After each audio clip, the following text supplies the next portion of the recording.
तो सिर्फ और सिर्फ ये 2 सेंट्रल आइडिया आप याद करके जाइए, 4 नंबर आपका कहीं नहीं जाने वाला। कल 24 फरवरी को ये सेंट्रल आइडिया जरूर से जरूर आपके बोर्ड एग्जाम में देखने को मिलने वाले हैं, इसकी 100% गारंटी है। और वेरी इंपॉर्टेंट, आज की ये वीडियो आपके लिए होने वाली है एकदम आसान भाषा में। हम आपको बताएंगे कि सेंट्रल आइडिया को कैसे लिखा जाए ताकि 4 नंबर आपको पूरा मिले। ठीक है, तो अंतिम दिन भी आपका अब समाप्त होने वाला है, अब होने वाली है रात। आज की इस वीडियो में आपको बहुत ही आसान भाषा में हम बताएंगे कि सेंट्रल आइडिया को कैसे लिखा जाता है। चलिए बिना समय गवाते हुए हम आज की इस वीडियो को शुरू करते हैं। देखिए दोस्तों, क्वेश्चन आंसर नंबर 10वें में आपसे पूछा जाएगा सेंट्रल आइडिया। 3 सेंट्रल आइडिया आपको दिए जाएंगे जिनमें से किसी एक को आपको करना होगा जो आपको आता हो। तो यहां पर हम आपके लिए लेकर आए हैं my mother at 66। Very important है, कल ये आपके बोर्ड एग्जाम में जरूर से जरूर देखने को मिलेगा। तो अपनी कॉपी में सबसे पहले आपको लिखना है क्वेश्चन आंसर नंबर 10, उसके नीचे आपको लिखना है माय मदर एट 66। इस तरह से कमला दास जी ने इसे लिखा है, तो इस तरह से आपको लिख देना है। इस तरह से लिखोगे तो एग्जामिनर बहुत ही खुश होगा और आपको पूरे नंबर देगा। अब आपको हेडिंग डालनी है सेंट्रल आइडिया। ठीक है, सेंट्रल आइडिया इस तरह से हेडिंग डाल देनी है। उसके अंतर्गत आपको लिखना है the poem my mother at 66 composed by Kamala Das. ठीक है, यानी इस कविता को माई मदर एट 66 यानी मेरी 66 साल की माता, इस कविता को किसने लिखा है? कमला दास जी ने लिखा है। सी इज इंडियन पोएट्स, वह एक भारतीय कवित्री है। This poem is very simple poem, और यह बहुत ही सरल पोएम है, बहुत ही सरल कविता है।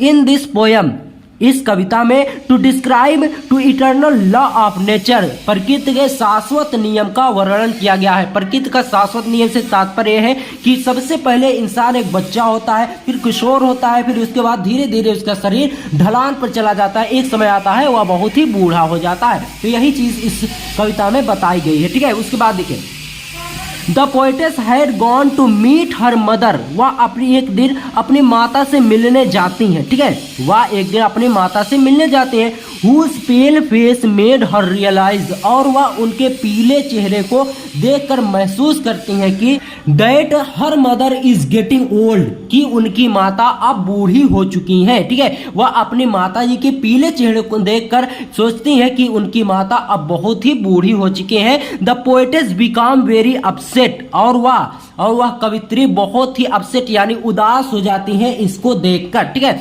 The poetess also mention the close relationship which is mother and A daughter share. उन्होंने इस कविता में, कवित्री ने ये मेंशन किया है यानी बताया है कि एक माँ और एक बेटी का रिश्ता कैसे होता है। तो इस कविता में एक कवित्री ने वे बताया है कि एक माँ और बेटी का रिश्ता कैसे होता है। तो इतना आपको लिखना है इनके सेंट्रल आइडिया में। अब आपको देखिए एक चीज लिखना जरूरी है, अगर आप लिख देते हो तो एक भी नंबर आपका नहीं करने वाला।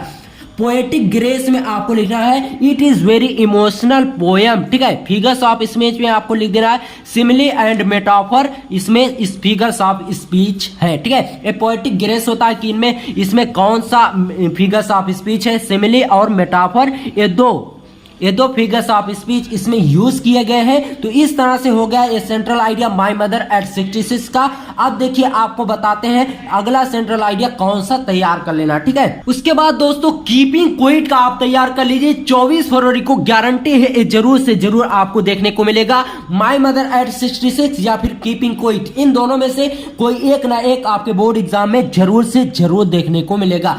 देखिए क्वेश्चन आंसर नंबर 10 आपको हेडिंग डाल देना, उसके नीचे लिखना है कीपिंग जिसके लेखक है, जिसके रचयिता है पावेलो नेरूदा जी। ठीक है, इसमें आपको सेंट्रल आइडिया हेडिंग डाल देना है। उसके बाद लिखना है इन दिस पोएम यानी इस कविता में Pablo Neruda says that, Pablo Neruda ji कहते हैं man has become very selfish, यानी मनुष्य बहुत अधिक स्वार्थी हो चुका है। And his own actions cause him many miseries, the world today stand divided by the man made borders. ठीक है, and his own actions causes him many miseries, और मनुष्य के इसी कर्मों की वजह से उसे मेनी मिसरीज, उसे बहुत सी परेशानियों का सामना करना पड़ता है, यानी परेशानियों से जूझना पड़ता है, झेलना पड़ता है। और देखिए, the world today stand divided by the man made boundaries of caste, religion, language, culture, division. ठीक है, यहां पर कहा क्या जा रहा है, the world is today stand,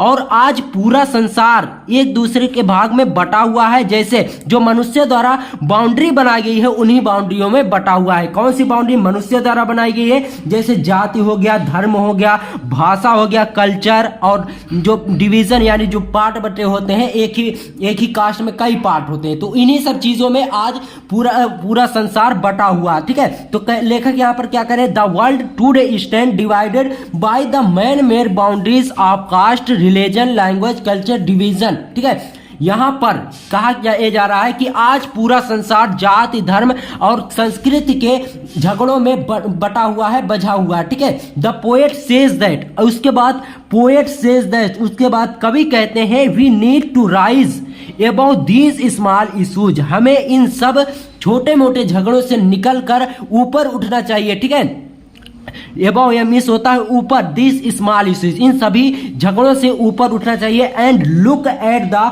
larger picture, और एक बड़ा सपना देखना चाहिए, एक बड़ा दृश्य देखना चाहिए। तो इस कविता में पैब्लो नेरुदा जी ने यह बताया कि आज पूरा जो संसार है वह स्वार्थी हो चुका है, और वह अपने हुए कर्मों की वजह से अनेक परेशानियों से जूझता है, और उसने बहुत सी बाउंड्री खड़ी कर दी है, बहुत सी रुकावटें बना दी हैं, बहुत सी बाधाएं अपने आप ही बना दी हैं, जैसे कास्ट हो गया, जैसे धर्म हो गया, रिलीजन, ये सब मनुष्य ने ही बनाया है। ठीक है, कहीं से पहले ईश्वर ने नहीं बनाया था, ये सब मनुष्य ने ही दुनिया में बना दिया, जिससे इंसान एक दूसरे में बटा हुआ। ठीक है, तो ये सब लेखक कहते हैं कि इन सब झगड़ों से हमें निकलकर, जाति धर्म का जो झगड़ा है, इस सब से निकलकर हमें ऊपर उठना चाहिए, और एक लार्जर पिक्चर्स और एक बड़ा सपना देखना चाहिए, और लाइफ में आगे बढ़ना चाहिए। तो इतना ही था इनके सेंट्रल आइडिया में। आप स्क्रीनशॉट ले सकते हैं, इस तरह से आपको लिखना है। इस तरह से अगर आप लिखोगे जैसा कि आज की इस वीडियो में हमने बताया, तो आपको बहुत ही अच्छे नंबर मिलने वाले हैं। दोस्तों, इसमें हमने बहुत ही ठोस और कम शब्दों का उपयोग किया है, आसान भाषा में आपको बताया। इस तरह से कल आप जरूर लिख कर आना, क्योंकि कल ये जरूर से जरूर आपके बोर्ड एग्जाम में पूछा जाने वाला है। तो मिलते हैं आपसे किसी और वीडियो में, तब तक के लिए गुड बाय, जय हिंद, जय भारत।